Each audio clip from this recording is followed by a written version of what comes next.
తెలంగాణలోని కార్మిక వర్గాల సంక్షేమమే ధ్యేయంగా కాంగ్రెస్ ప్రభుత్వం అడుగులు వేస్తోందని రాష్ట్ర మంత్రి వివేక్ వెంకటస్వామి స్పష్టం చేశారు. సిద్దిపేటలోని పార్టీ కార్యాలయంలో భవన నిర్మాణ కార్మికులతో నిర్వహించిన ప్రత్యేక సమీక్షలో ఆయన పాల్గొని పలు కీలక హామీలు ఇచ్చారు. భవన నిర్మాణ రంగ కార్మికుల చిరకాల వాంఛ అయిన పెన్షన్ల అంశంపై మంత్రి సానుకూలంగా స్పందించారు. త్వరలోనే వీరికి పెన్షన్లు అందించేలా చర్యలు తీసుకుంటామని, అలాగే ప్రతి జిల్లాలో కార్మిక సంఘాల కోసం ప్రత్యేక సంఘ భవనాలను నిర్మిస్తామని హామీ ఇచ్చారు.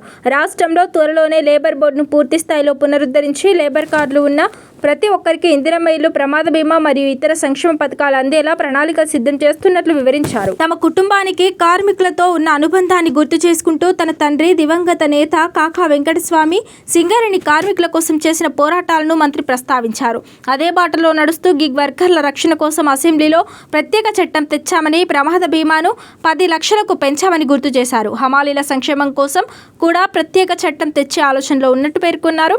గత ప్రభుత్వ హయాంలో మాజీ మంత్రి హరీష్ రావు కేవలం ఓట్ల కోసమే హామీలు ఇచ్చారని, కానీ తమ ప్రభుత్వం క్షేత్రస్థాయిలో మార్పు తెస్తుందన్నారు. సిద్దిపేట కార్మిక భవన నిర్మాణానికి స్థల కేటాయింపుతో పాటు నిధులు కూడా మంజూరు చేస్తానని మాట ఇచ్చారు.